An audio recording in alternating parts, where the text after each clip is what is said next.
Biology YouTube channel पर आपका फिर से एक बार स्वागत है। देखिए अपना चैप्टर नंबर 2 चल रहा है और उस चैप्टर में हम बात कर रहे थे नर एवं मादा युग्मकोद्भिद संरचना एवं विकास के बारे में। आपने पहले टॉपिक में पढ़ा नर युग्मकोद्भिद संरचना एवं विकास, जिसमें अपन लास्ट में कहां तक पहुंच चुके थे, परागकण तक पहुंच चुके थे।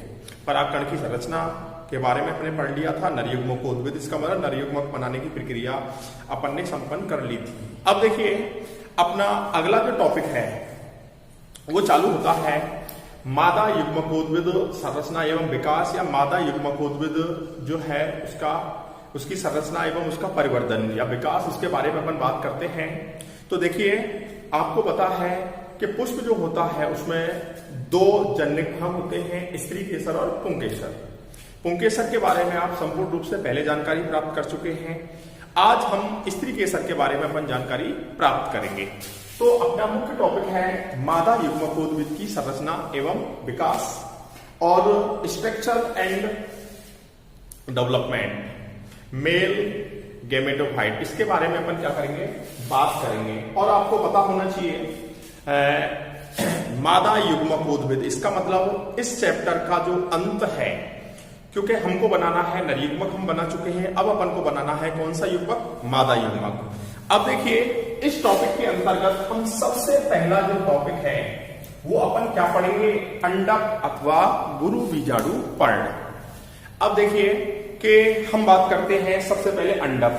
तो आपको पता होना चाहिए आवृत बीजी पादपों में जो मादा युग्मक होता है उस मादा युग्मक को अपन क्या बोलते हैं, इसका मतलब आवृत बीजी जो पादप होते हैं उसमें जैसे वहां पे अपन बोलते हैं नरजन्नांग और यहाँ पे मादा जन्नांग। तो आवृत बीजी पादपों में जो मादा जन्नांग होता है उसको क्या कहते हैं अपन बच्चों, जायांग।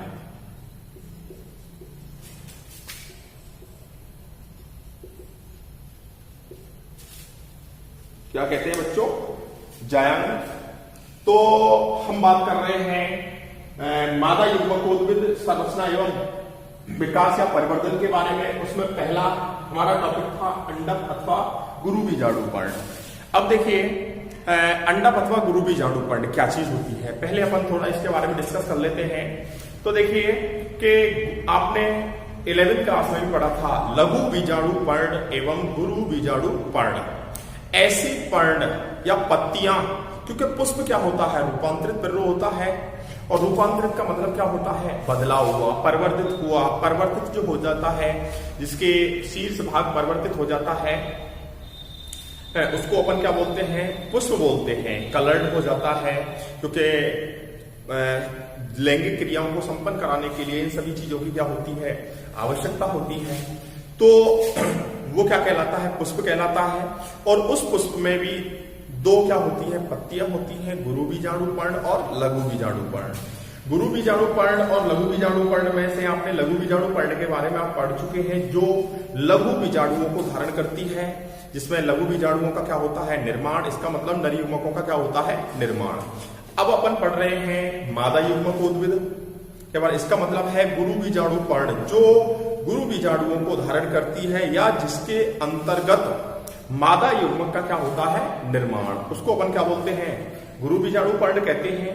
तो देखिए हमको मादा युग्मक बनाना है, तो उस युग्मक को बनाने से पहले हमको वो संरचना पढ़नी है कि ये इसका निर्माण कहाँ होता है, जिस संरचना में इसका निर्माण होता है वो कहाँ उपस्थित होती है, कैसी होती है, उसके बारे में अपन संपूर्ण रूप से क्या प्राप्त करेंगे, जानकारी। तो आप देखिए इसमें अंडक में सबसे पहला, इसका मतलब अपन बात करेंगे किसके बारे में, जायांग के बारे में बात करेंगे।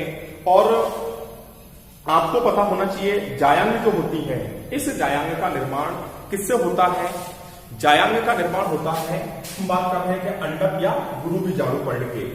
तो एक या एक से अधिक अंडक जो होती है वो मिलकर किसका निर्माण करती है, जायांग का निर्माण करती है। अब आपने पढ़ा होगा, जैसे अपन बात करते हैं, पहले आपने पढ़ा होगा एक अंडाशय के बारे में पढ़ा होगा, एक अंडपी है, द्विअंडपी है, त्रिअंडपी है, ठीक है। और एक अंडपी का मतलब एक अंडक होगी है, गुरु बीजाणु पर्ण कितनी होगी, एक, क्योंकि अंडक ही संयुक्त होकर जायांग का क्या कर रही है, निर्माण कर रही है। है। द्विअंडपी का मतलब कितनी हो गई? 2। त्रिअंडपी का मतलब कितनी हो गई? 3। पंचअंडपी का मतलब कितनी हो गई? 5। बहुअंडपी का मतलब कितनी हो गई? बहुत अधिक। और उसमें भी आपने एक चीज और पढ़ी होगी, एक पढ़ा होगा संयुक्तांडपी और एक पढ़ा होगा वियुक्तांडपी। अब ये भी मैं आपको बता देता हूं, संयुक्तांडपी इसका मतलब अंडप एक से अधिक हैं और वो अंडप आपस में एक जगह पर ही जुड़ी हुई हैं, तो ऐसी संरचना क्या कहलाती है? एक अंडपी। इसका मतलब जो जायांग है उसके अंदर अंडप है वो सभी कैसी हैं? संयुक्त हैं, तो उसको बोलेंगे अपन क्या? संयुक्तांडपी। और यदि अंडप बिल्कुल कैसी हैं? अलग अलग पृथक पृथक रूप से होती हैं, तो उस संरचना को अपन क्या बोलते हैं? वियुक्तांडपी कहते हैं। तो आपको दो चीजों के बारे में आपको पता चल गया, संयुक्तांडपी और वियुक्तांडपी। संयुक्तांडपी का मतलब है अंडप आपस में कैसी है? संयुक्त। और वियुक्तांडपी का मतलब होता है अंडप जो होती है वो कैसी होती है? पृथक पृथक। संयुक्तांडपी तो आपने ज्यादातर, जैसे अपन किसी भी सब्जी के बारे में बात कर रहे हैं, जैसे आपके पास है घिया है, तोरई है, भिंडी है, इनके बारे में अपन ने जो जानकारी प्राप्त की थी वो बिल्कुल कैसी होती है? संयुक्तांडपी होती है। और जो वियुक्तांडपी होती है, वियुक्तांडपी में जैसे आपने आग के बारे में पढ़ा होगा, तो वो बिल्कुल उसमें कैसी होती है? पृथक होती है, तो उसको अपन क्या बोलते हैं? वियुक्तांडपी कहते हैं। तो देखिए इसके बारे में अपन बात करते हैं जायांग। इस जायांग में अपन ने जो बात की थी, तो जायांग क्या थी? इसका मतलब है जो मादा भाग होता है उसको अपन क्या बोलते हैं? जायांग कहते हैं। जैसे स्त्रीकेसर भाग, क्योंकि उसमें नर वाला जो भाग होता है उसको बोलते हैं पुंकेसर, और मादा वाला भाग होता है उसको अपन क्या बोलते हैं? स्त्रीकेसर। और उस स्त्रीकेसर के में अपन क्या पढ़ेंगे? जायांग पढ़ेंगे। तो वहां पर आपने एक चीज पढ़ी थी, लघु बीजाणु धानी है। जो लघु बीजाणु धानी, इसका मतलब जिसके अंदर लघु बीजाणुओं का क्या होता है? निर्माण। यहां पर अपन पढ़ेंगे जायांग, और इस जायांग के अंतर्गत हम क्या पढ़ेंगे? बीजांड। क्या पढ़ेंगे? किसके बारे में पढ़ेंगे बच्चों? बीजांड के बारे में। और बीजांड का मतलब क्या होता है? गुरु बीजाणु धानी। देखो हम पढ़ रहे हैं मादा युग्मक उद्भिद की संरचना एवं विकास, उसके अंतर्गत अपन पढ़ते हैं अंडप अथवा गुरु बीजाणु पर्ण। अब अपन को पता चल गया अंडप क्या चीज होती है। इसका मतलब है अंडप है जहां पर मादा युग्मक का क्या होने वाला है? निर्माण। और ये अंडप ही संयुक्त होकर किसका निर्माण करती है? जायांग का निर्माण करती है। तो इस अंडप, इसका मतलब वो क्या है? मेन चीज क्या है? बीजांड, जहां पर मादा युग्मक का क्या होता है? निर्माण होता है। तो अब देखिए हम मेनली किसके बारे में अपन बात करेंगे? बीजांड के बारे में सबसे पहले अपन क्या करते हैं? बात। उससे पहले अपन कुछ सामान्य जानकारी और प्राप्त करते हैं। किसके बारे में? जायांग के बारे में, कि जायांग के कितने भाग होते हैं, कैसे कैसे रूप में वो क्या होते हैं? व्यवस्थित होते हैं। अब देखिए बच्चों, अपन पढ़ रहे थे सबसे पहले क्या? अंडप, और अंडप में अपन अंडप मिलकर किसका निर्माण कर रही है? जायांग के 3 भाग होते हैं। सबसे पहले नंबर का भाग होता है जिसको बोलते हैं अंडाशय। क्या बोलते हैं? अंडाशय या ओवरी। दूसरे नंबर पे अपन बात करते हैं, दूसरे नंबर का जो भाग होता है उसको बोलते हैं वर्तिका है। और तीसरे नंबर पर भाग होता है वर्तिका,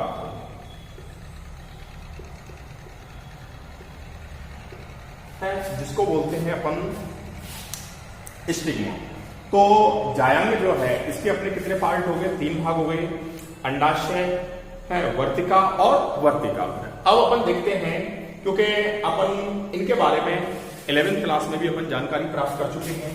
अब देखिए अंडाशय क्या चीज होती है, कहां होती है?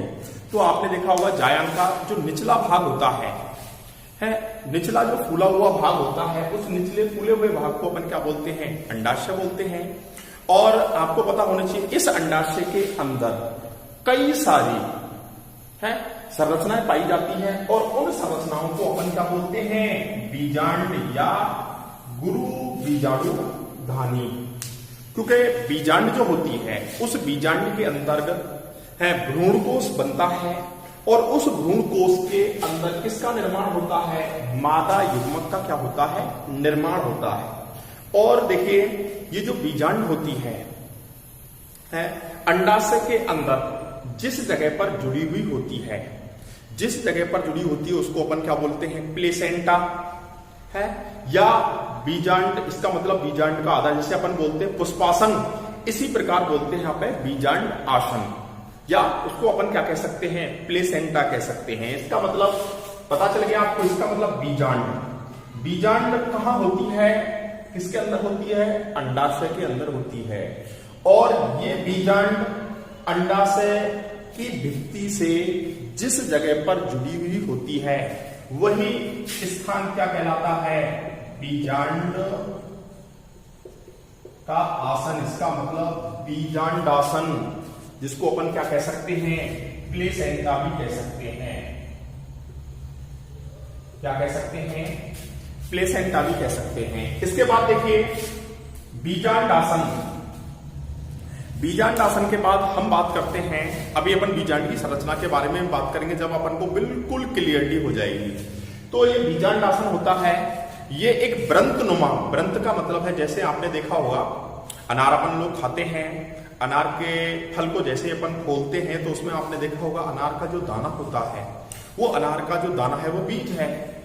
वो बीज किससे बना था, बीजांड से। तो आपने देखा हल्की सी एक व्रंतनुमा जो संरचना होती है, उस व्रंतनुमा संरचना से वो अनार क्या थी, वो अंडाशय थी। फल जो था वो अंडाशय से डेवलपमेंट, क्योंकि अंडाशय परिवर्तित होकर ही फल का क्या करती है, निर्माण करती है। तो उसकी भित्ति से वो जुड़ी हुई थी, वो व्रंत से वो बीज जुड़ा हुआ था। तो जो व्रंत जिस जगह पर वो जुड़ा हुआ होता है, ठीक है, तो वो वहां जुड़ा हुआ है, वो किससे जुड़ा हुआ है, किसकी भित्ति से जुड़ा हुआ है, अंडाशय की भित्ति से जुड़ा हुआ है।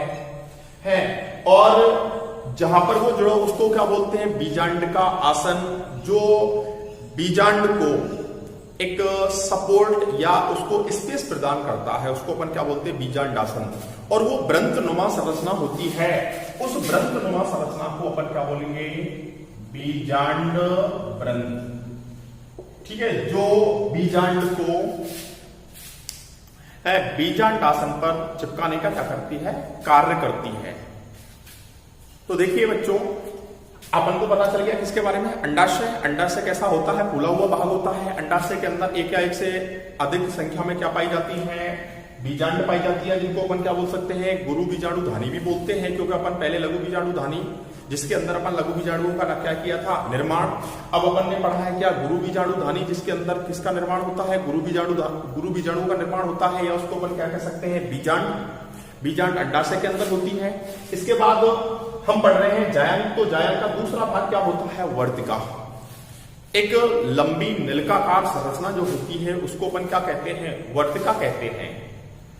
अब देखिए कि जैसे ही पराग कण है, जिनको अपन बना चुके हैं, वो किसी माध्यम से कहां पे पहुंचते हैं, तीसरा जो भाग अपन पढ़ेंगे जिसको बोलते हैं वर्तिकाग्र। वर्तिकाग्र पर पहुंचते हैं तो वर्तिकाग्र पर उनको एक माध्यम मिलता है, और वर्तिकाग्र पर जब उनको माध्यम मिलता है तो वो माध्यम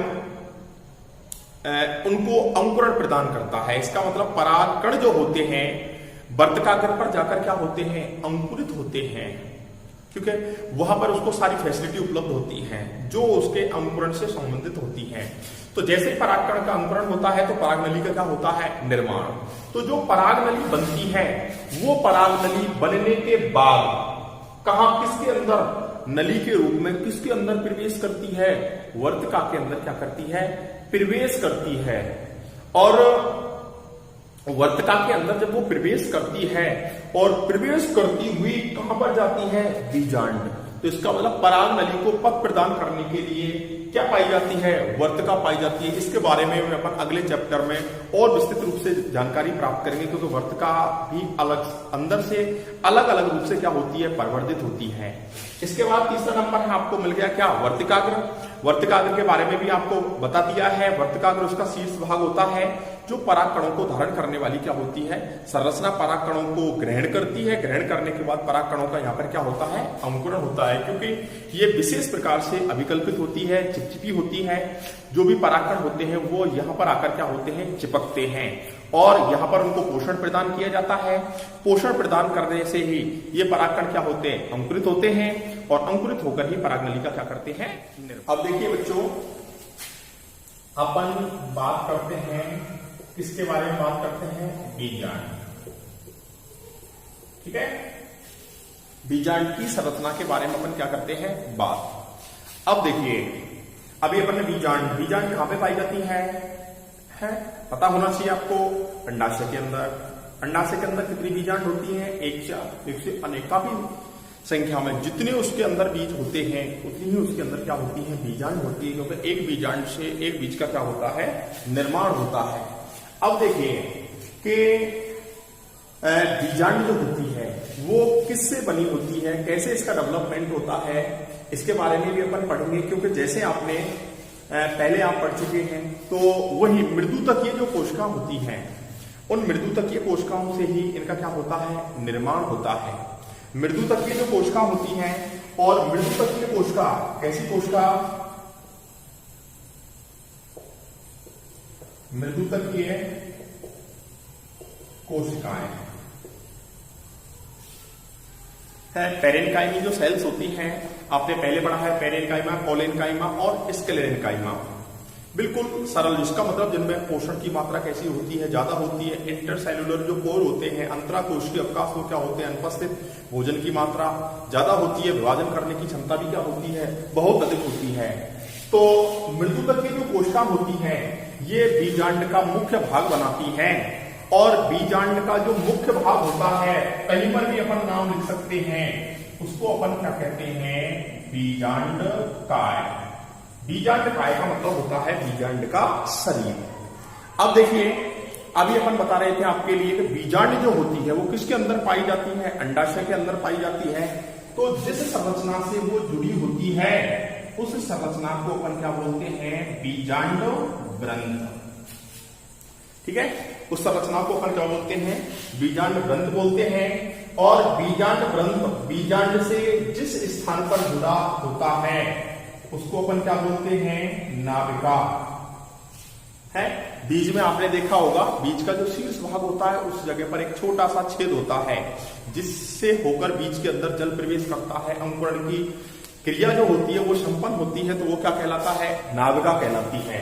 तो अपन को बीजांड काय, बीजांड काय क्या हो गया, बीजांड का मुख्य क्या हो गया, शरीर हो गया। बीजांड ग्रंथ है, बीजांड ग्रंथ के बारे में अपन को पता चल गया कि एक ग्रंथनुमा संरचना से अंडाशय की भित्ति से क्या होती है, जुड़ी हुई होती है, उसको क्या बोलते हैं, बीजांड ग्रंथ बोलते हैं। इसके बाद आपके बाद इसके बारे में पता चल गया, नाभिका, बीजांड ग्रंथ और बीजांड जिस जगह पर जुड़े हुए होते हैं उसको क्या बोलते हैं, नाभिका। अब देखिए, जो संपूर्ण बीजांड होती है उस बीजांड के ऊपर या तो एक या दो, कितने, एक या दो क्या पाए जाते हैं, आवरण। ठीक है, तो एक आवरण हो रहा है उसको एक अध्यावरणी बोलते हैं, दो आवरण होते हैं द्वि अध्यावरणी बीजांड कहते हैं। तो देखिए, ऊपर वाली जो लेयर होती है इसको अपन क्या बोलते हैं, बाह्य आवरण। ठीक है, और ये हो गया कौन सा, आंतरिक या अंत्य आवरण।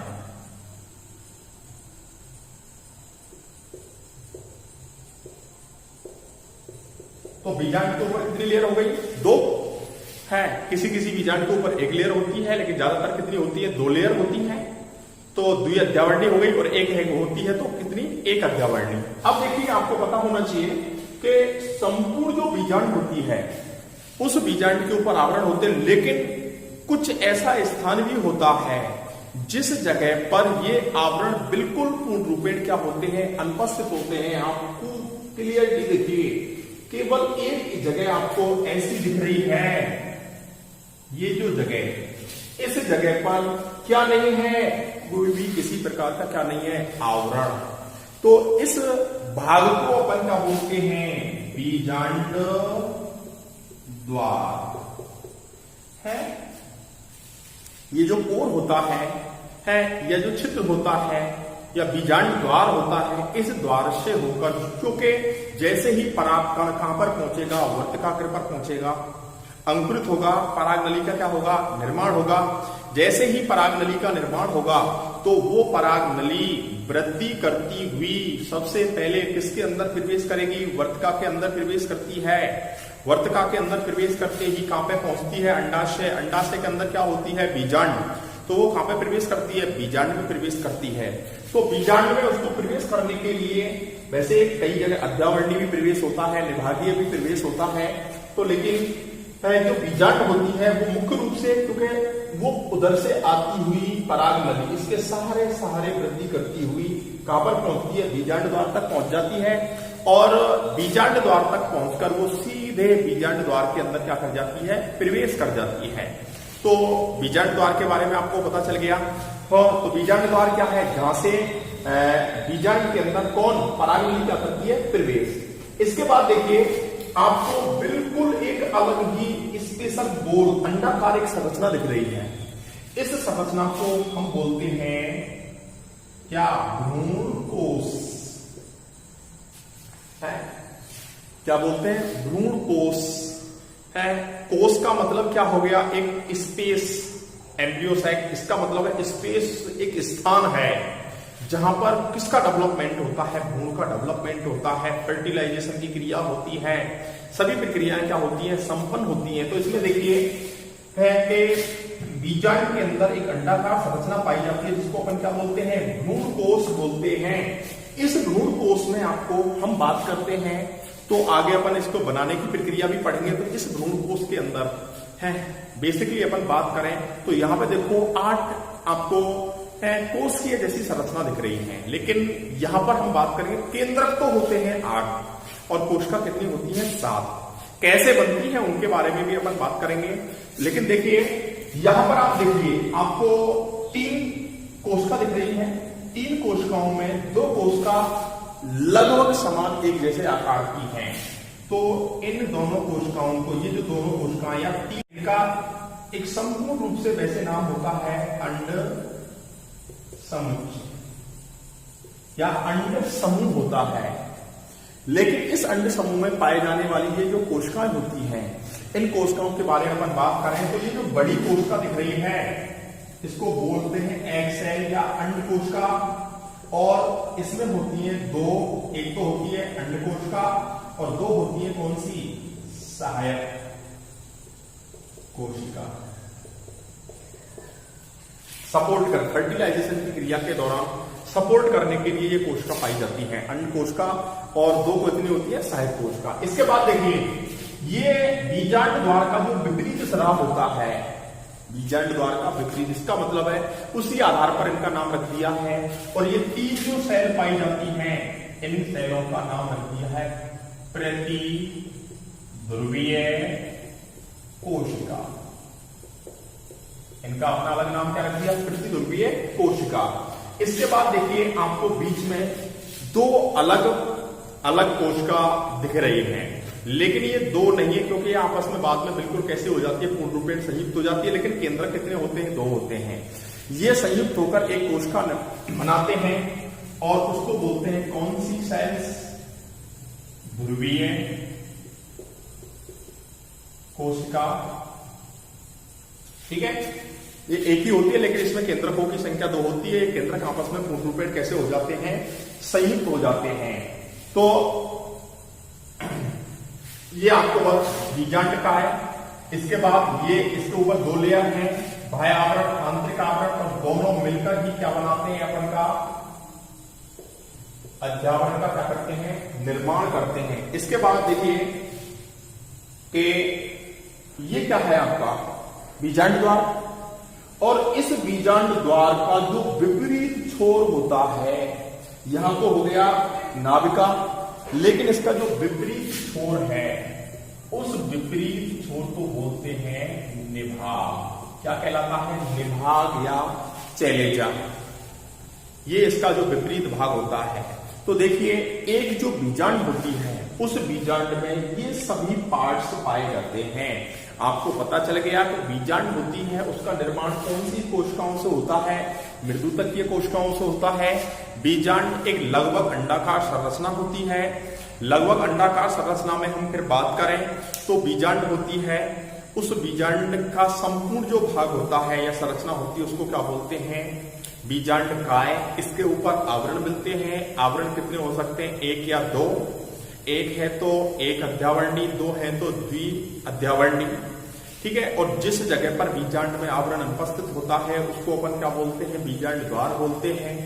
इसके बाद हम बात करते हैं बीजांड के अंदर एक अंडाकार संरचना पाई जाती है जिसको क्या बोलते हैं, भ्रूण कोश बोलते हैं। उस भ्रूण कोश के अंदर कितनी कोशिकाएं होती हैं, 7 कोशिकाएं। बीजांड द्वार की तरफ अंड समुच्चय पाया जाता है जिसमें 3 सेल्स होती हैं, एक अंड कोशिका, 2 सहायक कोशिका है।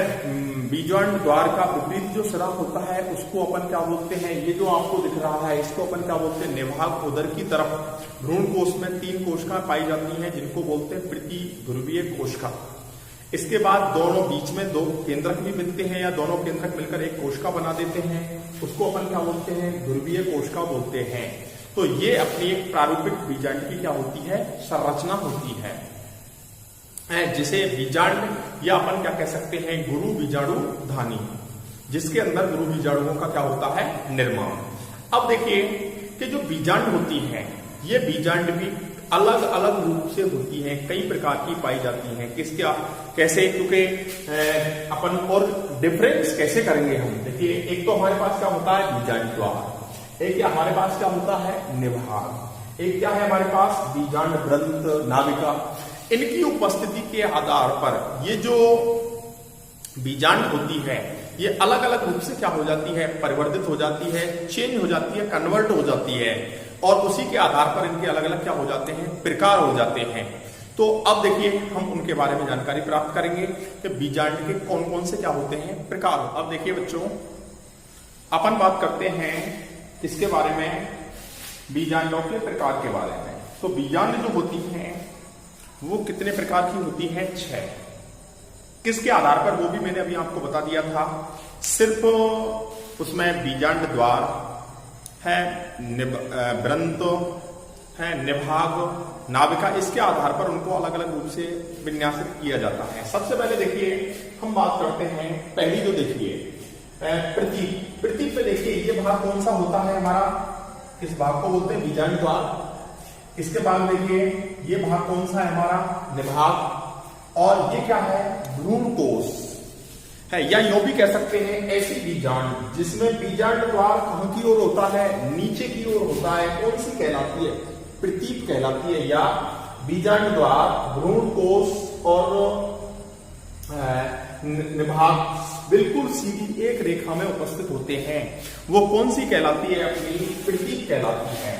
इसके बाद देखिए ज्यादातर जो जिम्नोस्पर्म होते हैं उनमें इसी प्रकार की बीजांड पाई जाती है। उसके बाद देखिए ऋजु बीजांड, ऐसी बीजांड जिसमें बीजांड द्वार स्पेशली रूप से कहां की ओर पाया जाता है, ऊपर की ओर पाया जाता है, उसमें कैसी बीजांड पाई जाती है, ऋजु बीजांड पाई जाती है। प्रकृति में लगभग 82% जो कुल होते हैं उन 82% कुलों की ये मुख्य विशेषता होती है। तो उनमें कौन सी बीजांड होती है, ऋजु बीजांड होती है, जिसको अपन बोलते हैं एनाट्रोपस। ये हो गया आपका ऑर्थोट्रोपस, ये हो गया आपका एनाट्रोपस।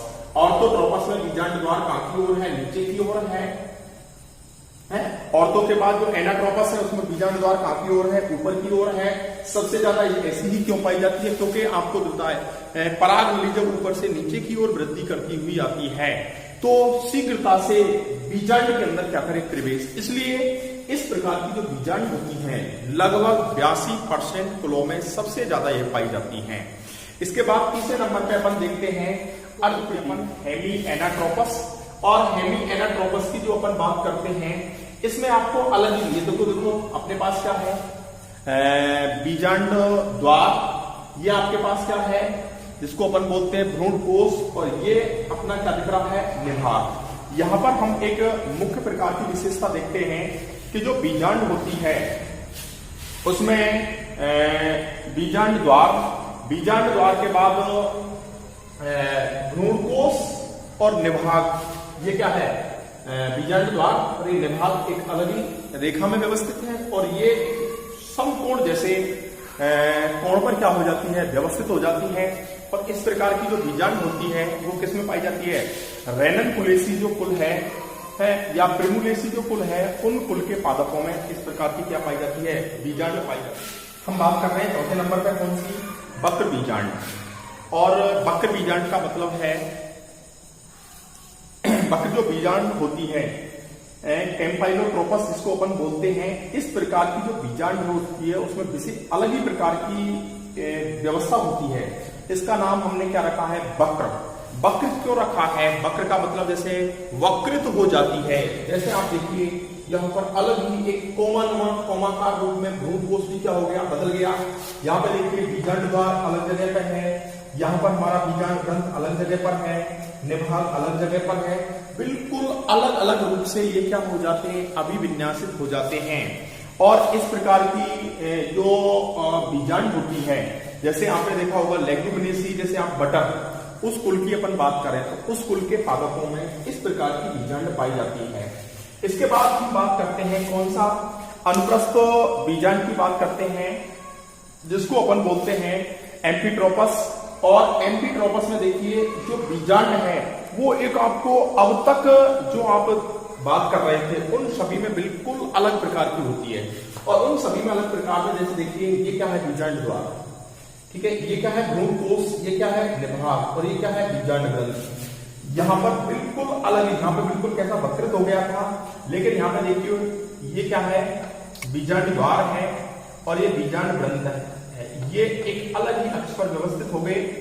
ये आपका जो भ्रूणकोश है ये अलग अक्ष पर व्यवस्थित हो गया, ये बिल्कुल अलग अक्ष पर व्यवस्थित हो गया है। इसका मतलब है कि ये जिसको अपन क्या बोलते हैं, ये तो हो गया आपका बीजांड ग्रंथ। और ये बीजांड ग्रंथ होने के बाद ये क्या हो गया? बीजांड द्वार। ये अपन को ऐसे एक रूप में व्यवस्थित होते दिख रहे हैं। इस प्रकार रूप में व्यवस्थित होने का मतलब है कि हमको बीजांड ग्रंथ और बीजांड द्वार और निभाग एक ऐसे रूप में व्यवस्थित होते दिख रहे हैं कि समकोण पर क्या हो? व्यवस्थित। और समकोण पर व्यवस्थित होने का मतलब है कि ऐसी बीजांड जिसमें ये बीजांड द्वार, निभाग और बीजांड ग्रंथ है एक समकोण के रूप में व्यवस्थित हुए अपन को जो मिलते हैं उसको अपन कौन सी बीजांड बोलते हैं? अनुप्रस्थ बीजांड बोलते हैं।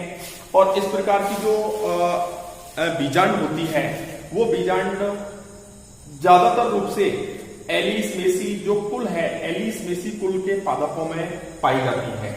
इसके बाद देखिए अपना जो लास्ट पॉइंट है जिसको अपन बोलते हैं कुंडलित। ये कौन सी बीजांड है? कुंडलित। और कुंडलित इसको क्यों कहते हैं? इसका मतलब सबसिनोट्रोपस या कुंडलित जो बीजांड होती है, इस कुंडलित बीजांड की विशेषता आप देखिए कि इस प्रकार की जो बीजांड है वो बीजांड यहां से जो घूमती हुई, फिर देखिए देखो दोबारा यहां से एक बार गोला बनता हुआ जा रहा है और देखो ये इसका मतलब बनने के बाद ये घूमती हुई कितने, यहां पर अभी आपने बात की थी कितने 90 डिग्री के कोण पर ये व्यवस्थित थी। कौन सी? अनुप्रस्थ। लेकिन यहां ये घूमती घूमती कितने 360 डिग्री के कोण पर व्यवस्थित हो जाती है। इसका मतलब बीजांड इस प्रकार घूम जाती है कितने में 360 डिग्री के कोण पर क्या हो जाती है? घूम जाती है। इसका मतलब जो आपने कैक्टेसी जो कुल आपने यदि पढ़ा हो तो उस कैक्टेसी कुल की विशेषता होती है कि उसमें जो बीजांड होती है वो कितने डिग्री के कोण पर पूर्ण रूप में 360 डिग्री के कोण पर क्या हो जाती है? घूम जाती है। तो उसको अपन क्या बोलते हैं? कुंडलित। यहाँ पर आपको पता चल गया बीजांड द्वार नीचे, इसकी विशेषता ध्यान रखनी है। प्रतीक की रिजु में कहां होता है? ऊपर। अर्ध प्रतीक जो होती है इसमें बिल्कुल एक सीधी 180 डिग्री के कोण पर है। यहाँ पर कैसा हो जाता है? वक्रित हो जाता है। यहाँ पर कैसे है? 90 डिग्री के रूप में। यहाँ पर कितने हैं? 360। बिल्कुल आपको सटीक ये ध्यान रखना है। दोबारा से एक बार और देख लीजिए प्रतीक में कैसे है? बीजांड द्वार नीचे है, रिजु में कैसा कहा है? बीजांड द्वार ऊपर। अर्ध प्रतीक में 180। फिर उसके बाद वक्रित में कैसे हो जाती है? वक्रित हो जाती है यहाँ पर 90 डिग्री और यहाँ पर कहाँ है? 360 डिग्री। यहाँ पे 180 डिग्री है, यहाँ 360 डिग्री, यहाँ पर 90 डिग्री। और ये ऊपर नीचे ऊपर और ये क्या है? वक्रित रूप में। इस प्रकार हमको ये जो बीजांड है ये ध्यान रखनी है। तो ये बीजांड की संरचना हो गई, अलग अलग प्रकार हो गए। 6 उसके प्रकार आपने पढ़ लिए, बीजांड की संरचना के बारे में हमने क्या पढ़ लिया। इसके बाद बीजांड जो होती है, उस बीजांड के अंदर हमने जो पढ़ा था उसको क्या बोलते हैं, भ्रूण कोश, या जिसके अंदर मादा युग्मकों का क्या होता है, निर्माण। तो हम कल दोबारा से आपके सामने फिर हाजिर होते हैं और उसमें हम पढ़ेंगे गुरु बीजाणु जनन। इसका मतलब जो गुरु बीजाणु होता है वो कहां बन रहा है, ये तो अपन को पता चल गया। किसके अंदर, बीजांड के अंदर। बीजांड के अंदर भी किसमें, भ्रूण कोश में, क्योंकि अपन ने भ्रूण कोश में एक चीज पढ़ी है, अंडकोश का एग सेल जो पढ़ी है, और एग सेल ही क्या है, मादा युग्मक है। तो ये तो अपन को पता चल गया, लेकिन वो बनता कैसे है। लेकिन इतना ज्यादा टफ भी नहीं है, क्योंकि हमने नर युग्मकोद्भिद की क्रिया जो पढ़ी है लगभग सेम कंडीशन उसी के आधार पर ही कौन सा होता है, मादा युग्मकोद्भिद होता है। तो कल फिर मिलते हैं अगली वीडियो में। जब तक के लिए नमस्कार।